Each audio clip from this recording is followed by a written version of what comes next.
What's going on, everybody, and welcome back to the channel. In this one, we're going to be talking about my October dividend income, how much I made, a few changes that I did make into my portfolio. As you probably noticed, this used to just be dividend portfolio, but now it's a lot of passive investing, kind of incorporating some more ETFs in my portfolio. Just with my investment time horizon, everybody has different time horizons, so I do believe it is important to invest based on where you at and where you see yourself in your portfolio going. This does not necessarily mean that I think dividend investing is a bad way to go. These ETFs still do pay dividends. They're just far more passive instead of me having to worry about trying to generate alpha. And the dividend portfolio, although the actual to target is lower, the actual amount of my dividend portfolio is still far more than how much is in my ETFs and different things like that. We'll go over that later in this video, but all I do ask is if you enjoy it, that you give the video a thumbs up and you subscribe to the channel so you don't miss out on any future videos. But let's go ahead and kind of talk about how the market's doing first off. As you probably already know, the market fell down a massive amount today. Over the past month, we are still green, but we just saw a huge dip over the past few days. Down 3.6% since October 28th. So going to look at this, what pretty much happened is Powell said some pretty bearish comments. Right here, I'll just kind of highlight this. U.S. stocks sank after Federal Reserve Chief Jerome Powell said that the central bank still has some ways to go before it can start thinking about slowing down or pausing hikes, as rates could go to higher levels than earlier expected, which is something that I think was almost kind of figured among investors. We see the way that inflation is going, we see the way that all these numbers are working out, and it just does make the most sense that they are going to continue to raise rates and hike them for as much as they possibly can until this is actually settled. But let's go ahead and talk about my portfolio. Over the past month, it was up 5.22%, which is a little bit of alpha compared to just the S&P as a whole.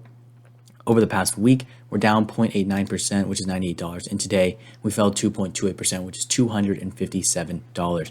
My dividend portfolio consists of 6 slices: tech and cloud computing, income fund, banking and fintech, consumer stores, restaurants and food, which is just Starbucks, and real estate.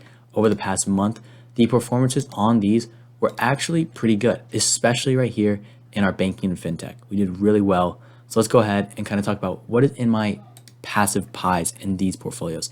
If we go ahead and look, it's literally 2 ETFs, SPY and VU, 50-50 split, pretty even. They still do pay out dividends, and I just see it being a far better fit into my portfolio. But let's go ahead and look at my dividend income for this past month. So as you can see, I got paid dividends from these 8 different companies. These are some ETFs.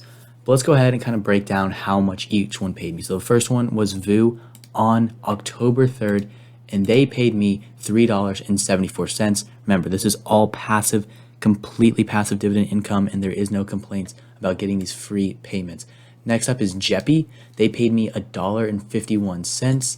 Then we've got Realty Income, who paid me $1.20. This is all free money when you really think about it like that.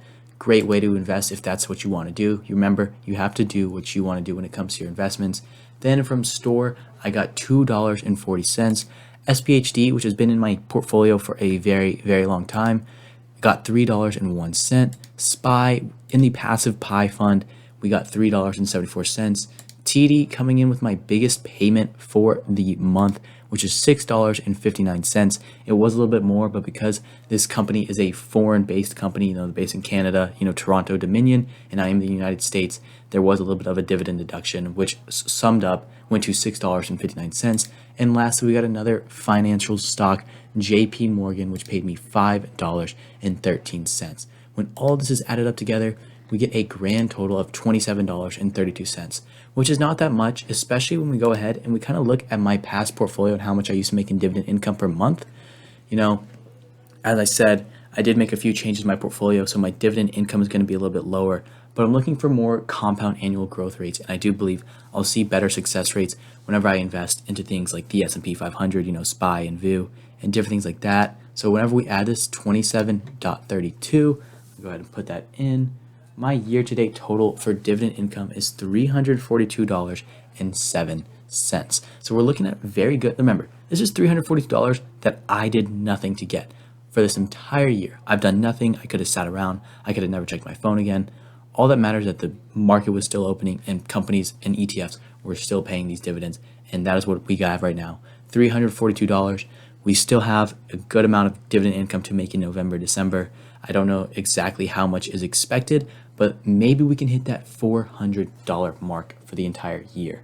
But everybody, that is going to wrap it up for this video. So if you did enjoy it, make sure to subscribe to the channel, turn on post notifications so you do not miss out on any of my future videos. Thank you for making it to the end of this one. Leave a comment below, all the good stuff, and I will see you in the next video.